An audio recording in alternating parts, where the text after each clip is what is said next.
Catapult Visual Arts is a program to support the visual arts industry in Lebanon. It is definitely one of the most important industries in the cultural scene here in our country, and we are honored to be able to work on this with ArtLab. ArtLab is the perfect partner for this project because previously they were a commercial gallery and now they decided to work with a different approach. They function as a community hub in which artists can have the possibility to get their first solo show, which is a major step in their artistic careers. With ArtLab, we launched the open call that allowed us to select 22 artists, out of which 15 artists are going to get the chance to participate in a workshop. This workshop has been designed with the participation of the artist to make sure that we're thinking correctly what are the tools that they need in order to kind of expand their careers, think their discourses differently, and communicate and talk about their work. This workshop is going to bring in a lot of experts from the field here in Lebanon and experts from the UK. We're also creating an opportunity for 2 artists to go on a residency in Scotland at Hospital Field. Very important partner for us in the UK. We're very excited about these possibilities, whether the workshop, the 10 solo shows that will take place here, and the residency. We believe that the visual art is extremely important to support in these challenging times.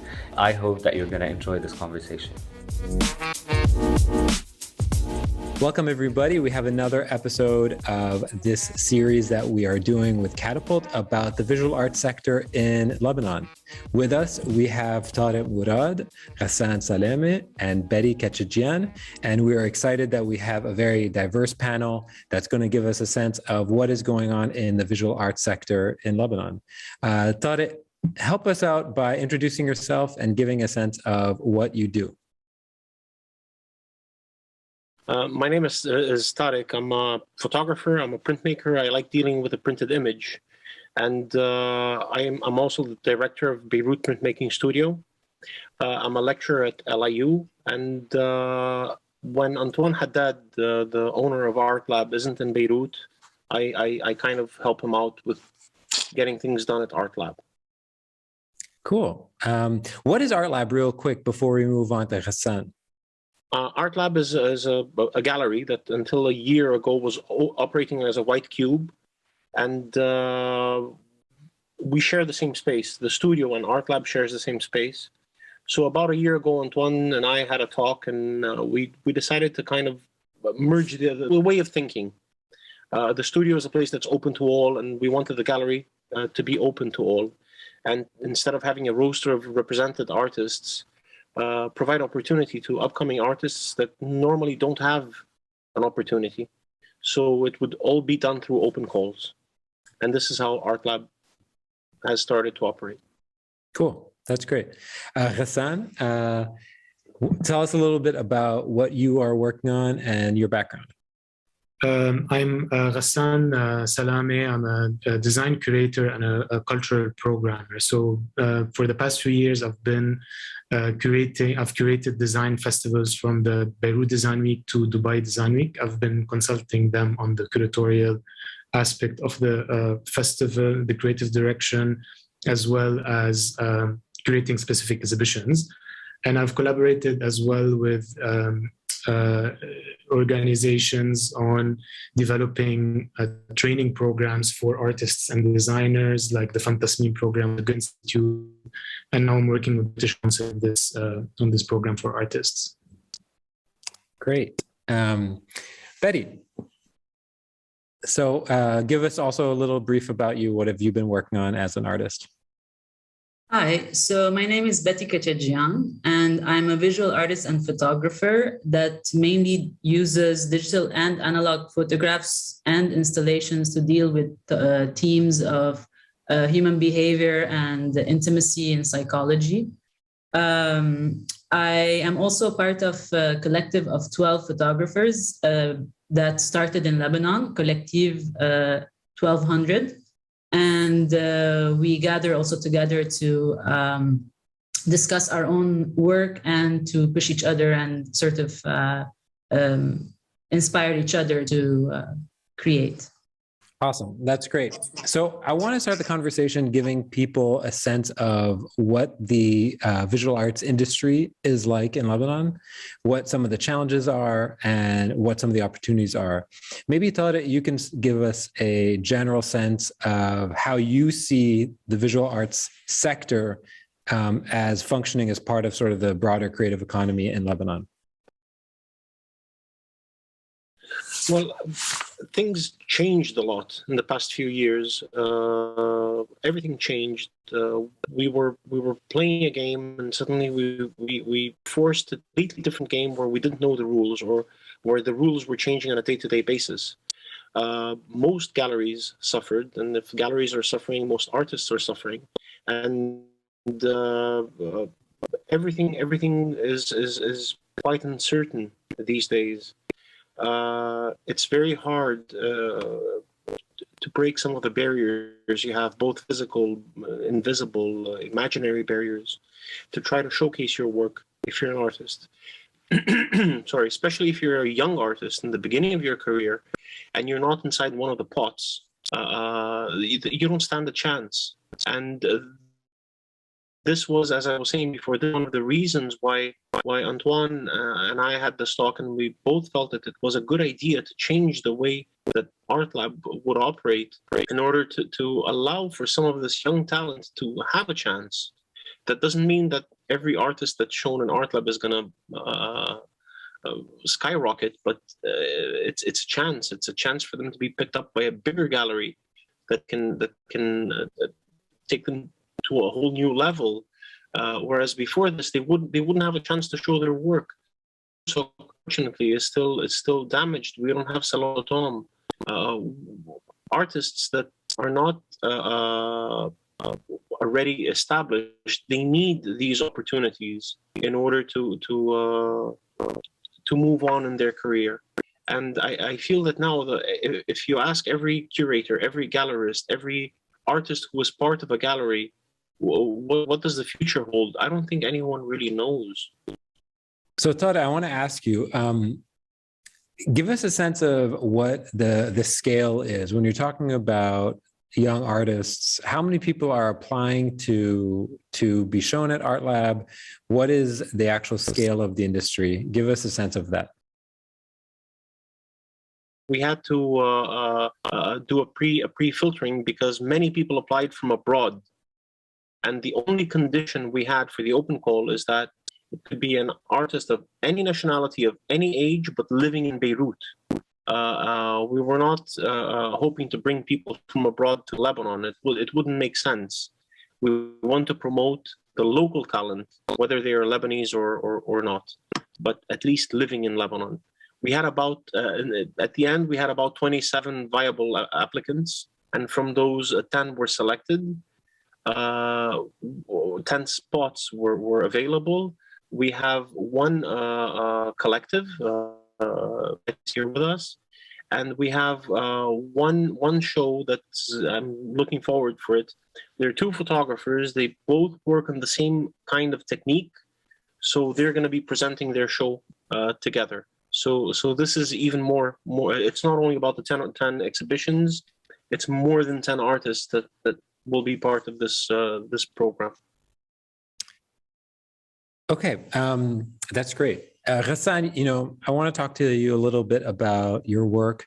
You're somebody who I've known to have worked all over the region. So can you give us a sense of what you're doing to help stimulate the visual arts sector and some of your work with the program with the British Council? Yeah, I mean, I would actually agree with Tarek. Things have changed drastically in the local scene. I think at some point we've had a kind of a structured art agenda, cultural agenda. We know that we had like key events and key organizations or festivals that were happening in the country, which kind of launched a certain movement where people would expect certain deadlines or certain outputs throughout the year. They know that galleries would participate. They knew that would get commissions. They knew which deadlines, which like for example Salon d'Automne or the exhibition exposure at Beirut Art Center. there was kind of a structure for everything, right? Like people would know kind of where to go, what to do, and who to speak to. And after the past 2 years, everything has changed. A lot of the organizations, the galleries, the key players either stopped working or everything stopped kind of. So I think at this point, it's really a matter of survival rather than a matter of really looking forward into starting like a very ambitious career at this point. A lot of the artists who were able to leave, afford to leave, they left. A lot of the established artists who had kind of their network outside, they're using it right now.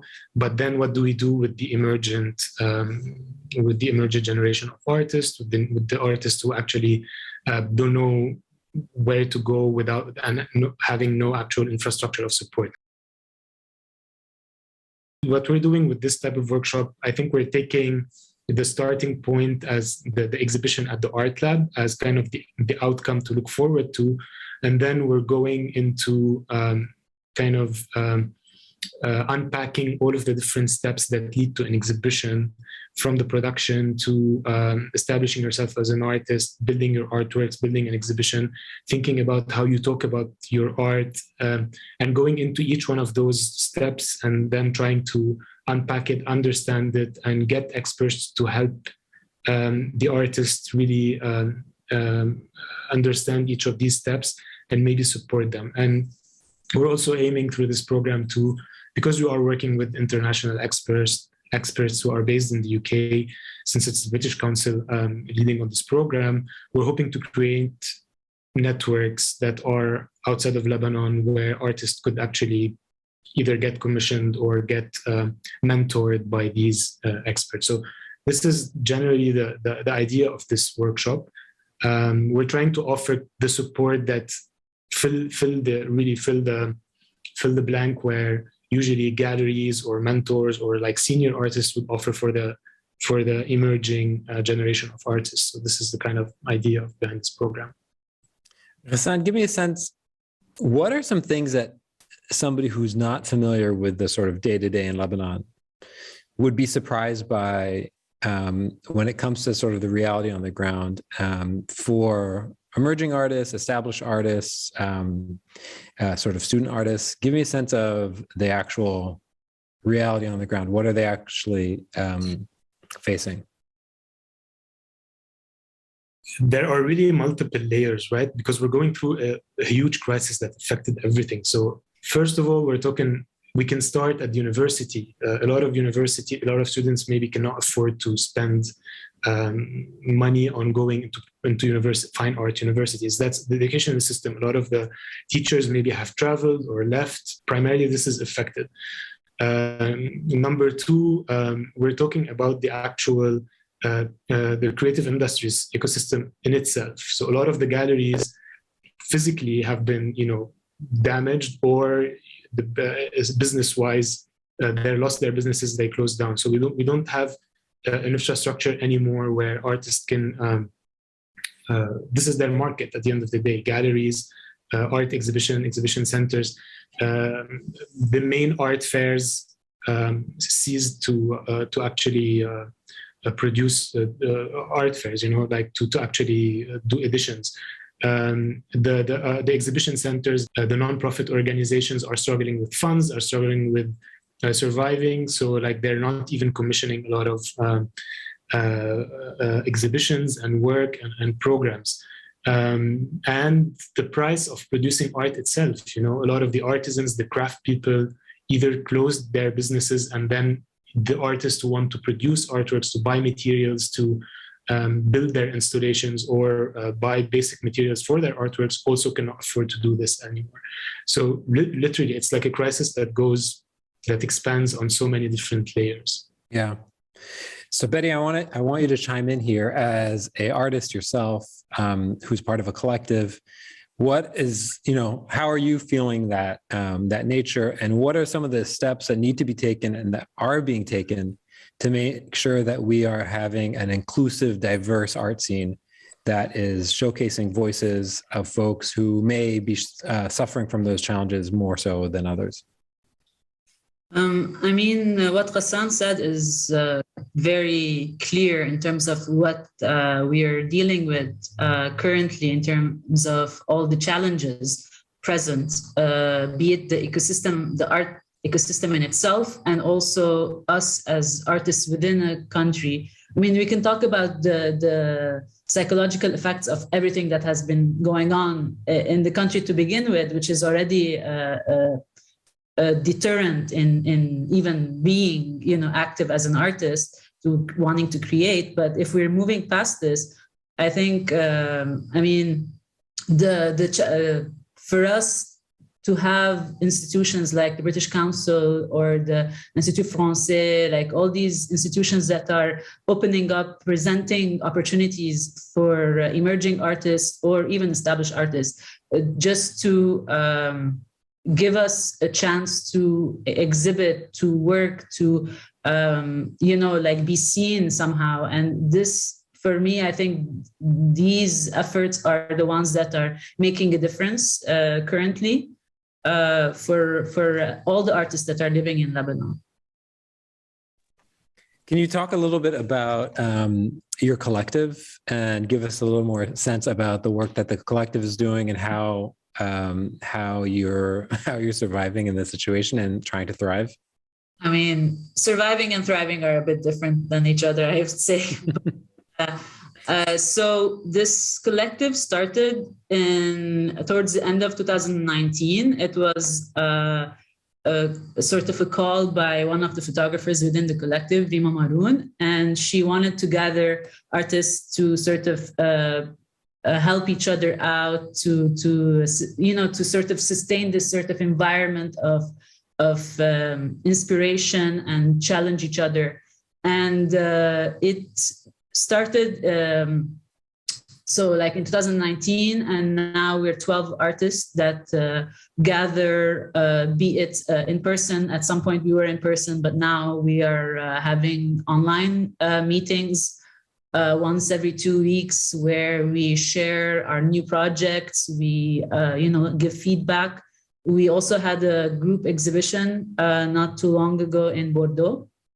All 12 artists exhibited, and it was the exhibition was in a way sort of a commentary about what we have been dealing with for the past 2-3 years, and it was done through different lenses, in a way, through different approaches, be it like self-portrait or documentary or conceptual work or installations, but all dealing with the common thread, which is the chaos that is Lebanon, the destruction that has happened, and all the, the economic crisis, etc.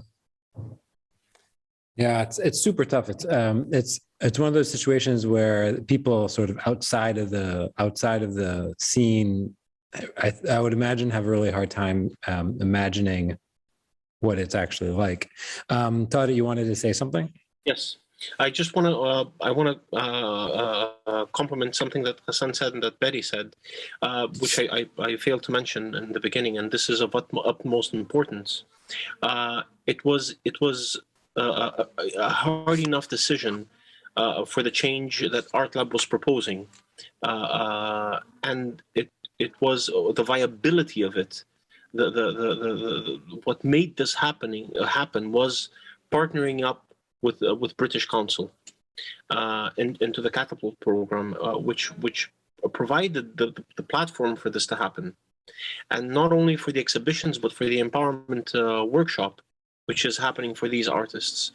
So these it's okay. The exhibition is important. Okay, you're there, you're exhibiting, but this is what's giving you. This is what's going to give the artist a lift beneath the wings. This is what's going to give the artist a bit more strength to be able to catapult into something better. It's always great when you can bring in the branding into a sentence organically. So that works perfectly. Ghassan, I want to talk to you a little bit about the design approach to the workshop. I have a sense that there is something a little more innovative about the way you guys approached the workshop design. Can you speak a little to that? So at the beginning, there was an open call and there was a selection of artists after that. The artists met together with the team of the British Council. They had a conversation, they got introduced to each other. And then what we did is we organized some sort of an exchange session online that had a survey. Basically, what we're trying to do is going for a bit of a participatory approach into designing the workshop, because we didn't want to impose any specific topics that we think work, but then they wouldn't be interested. The artists wouldn't be interested in it. So what we were trying to do is we kind of suggested specific themes or ideas, and then we took kind of a voting approach from the artists on what themes they were interested in the most, we're trying to really diversify the different training activities that we were proposing, and based on what we gathered from the artists' interest, and some results were actually a bit surprising. Like we thought that they would be interested in, but they were interested in other things. So that was very helpful into kind of directing a little bit what would the outcome be. That was the approach basically that we followed.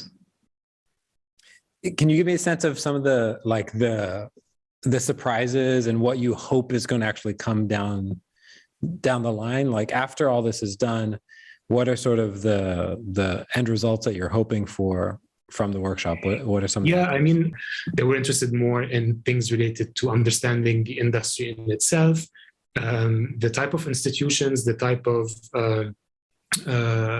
artistic disciplines that they could get themselves into. So these are the things that ended up happening. The workshop is going to be a 5 days workshop that is mixed between talks and actual practical workshops.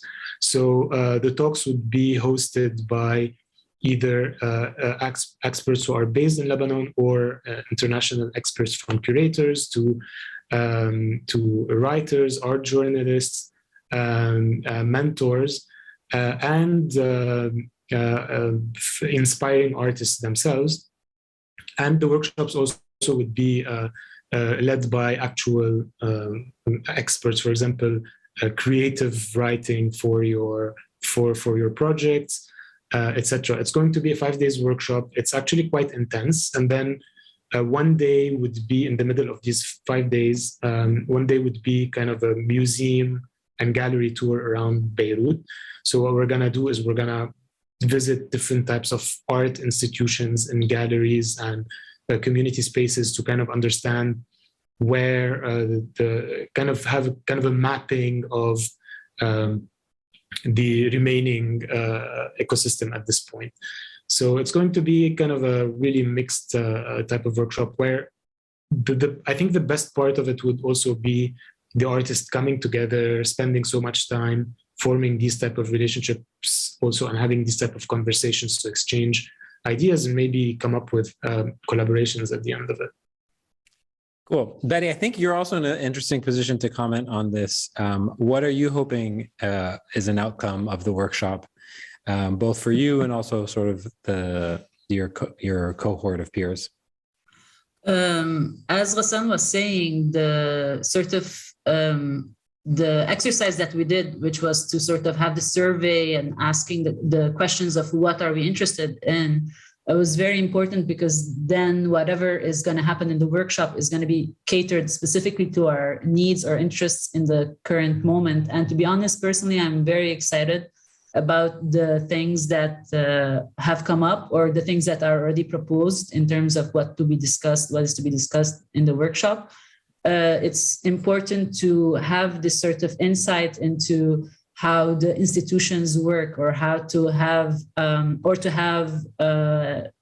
contact with people who are already the movers and shakers of the industry, let's say. And these are really crucial to have for emerging artists, not just for me, I'm sure for everyone within the program.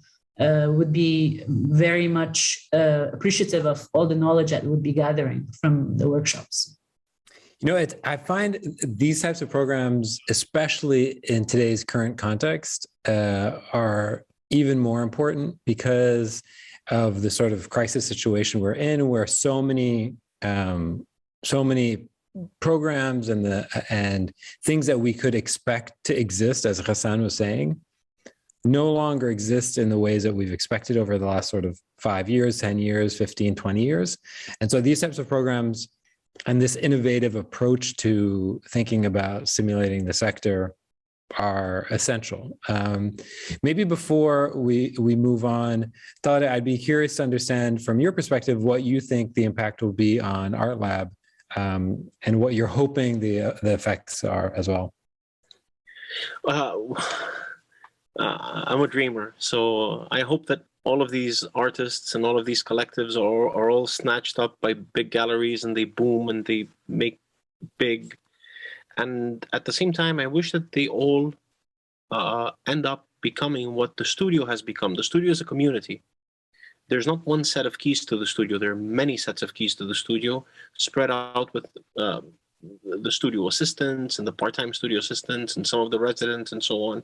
And this is what I hope for Art Lab. I hope that Art Lab becomes this community, that it distances itself more and more and more from the idea of a white cube and becomes a place where artists come and they are part of it.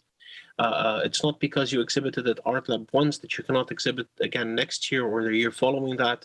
There are no set rules yet. This is a new way to deal with this way of working, but I hope that they all become this sort of community. This mirror the kind of community we have on the other side of the wall inside the studio. Okay. As part of the cultural exchange that the British Council is encouraging, there is a residency opportunity in the UK that Cicely from Hospital Field in Scotland is going to give us a little more insight about. So we'll hear from Cicely now. Hello, Mikey. Hello, everyone. Happy to be with you and to share details about the residency opportunity as part of Catapult Visual Arts. My name's Cicely Farah. I work at Hospital Field. I am the Programme and Communications Manager there. I'm here today to introduce more about the 4-week residency opportunity in Scotland, which Hospital Field are delivering with the Edinburgh Sculpture Workshop, the British Council in Lebanon. This residency opportunity is designed especially by the partners for 2 artists participating in the Catapult programme. The residency will begin at Hospital Field, an artists' house and arts organisation founded in 1901, based on the north-east coast of Scotland, just off the North Sea. The artists will join the interdisciplinary programme, which is an international programme of artists practising in the visual arts, as well as dance, music and literature. The programme will provide the artists time and space to develop their work. The programme is facilitated both critically and practically by the team at Hospital Field, and involves sharing of practice, studio visits, group walks and access to the historic house. During the artist residency, we'll have an exhibition in the gardens at Hospital Field featuring the work of Edoardo Paolozzi, of which we will also have archive materials of the artist in the house. The second 2 weeks will be spent at Edinburgh Sculpture Workshop and will coincide with the Edinburgh International Festival. If the artists want to learn about a specific technique, they can access the facilities at the workshop. It is a functioning sculpture workshop, so if you check their website, you can see all the different facilities that they provide. Edinburgh Sculpture Workshop hosts artists from across Edinburgh in their studios, and there will be opportunity to meet artists in the community. This community includes those who are in the studios and using the workshops, as well as those participants of the Youth Art Bursary, as well as the staff team. Edinburgh Sculpture Workshop will have 2 exhibitions opened at the time by artists Ashanti Harris and Callum Craig. While you're undertaking the 4-week residency, the 2 organisations and the staff members in those organisations, particularly myself, Cicely and Dan Brown at Edinburgh Sculpture Workshop, with the support of British Council in Scotland, will work with you to tailor your residency according to your research interests, as well as what you hope to learn and who you would like to meet while you're in Scotland. There is the possibility of trips to Glasgow, Dundee and Aberdeen, as well as to venture out into some of the more rural regions which Scotland is so famed for. Okay, great. So, Ghassan, if you can speak a little bit about the value of similar cultural exchanges that the British Council is trying to encourage and the effect that it has on the community, that would be great. As I mentioned before, I think because locally there is a big vacuum, I think the importance of filling this kind of vacuum is needed, and international organizations are being able to do that. As Betty mentioned, a few of these organizations have been active the past 2-3 years, and they're kind of filling this vacuum because at some point, I mean, it's I think personally, I think it's dangerous to have a severe cut in the continuity of cultural production. I mean, if we're having this kind of vacuum, where do people start again afterwards? What is their reference? So I think it's important to keep going with whatever means we have. The fact that international organizations are being able to support, like the British Council, is important, and I think what is even more important is for artists to talk and document this crisis that we're going through, this period. It is very important for art and artists to kind of have a commentary on the current state, on the crisis, as well as an alternative opinion other than what the media is documenting, other than the politicians are saying. So this is also why I think it's very crucial to support as many artists as possible, because their insights and their idea, the way they see things, the way they describe this period of history, is very important for us to go back to in the future. Yeah, I think it's also important from the artist's perspective as well to represent what's happening in Lebanon, not only for each other, but also for the region and globally, for folks to be able to look at us to understand, oh, this is how you persist through a crisis. This is how a vibrant art scene is able to continue beyond this current moment. Maybe, Betty, if you can comment a little bit about that and what you're hoping comes out of this project and how to build continuity beyond this. I think Ghassan was the one who also mentioned about once like these artists and us, we're all like gathering together for the workshops, for all these exhibitions that are upcoming with Art Lab. This is when we create even a bigger community for artists, because frankly, like up till the point where we had the collective, it felt like a very isolated sort of existence as an artist within the city, within the country. Of course, we have, like you would have some contacts, some people also, that do the same thing. But to sort of be fully immersed and fully introduced to all these, interesting people, or the artists that are creating and making something in the current climate, I think is very important, and that's very much needed to sort of inspire each other and push each other forward as well. So yeah. Absolutely. Well, I want to thank you for the work that you are all doing. As a resident of Beirut, I benefit tremendously from the work that you're doing. So Tarek, Ghassan, and Betty, thanks so much for taking the time, and I look forward to see the fruits of all of your labor. Thank you. Thank you.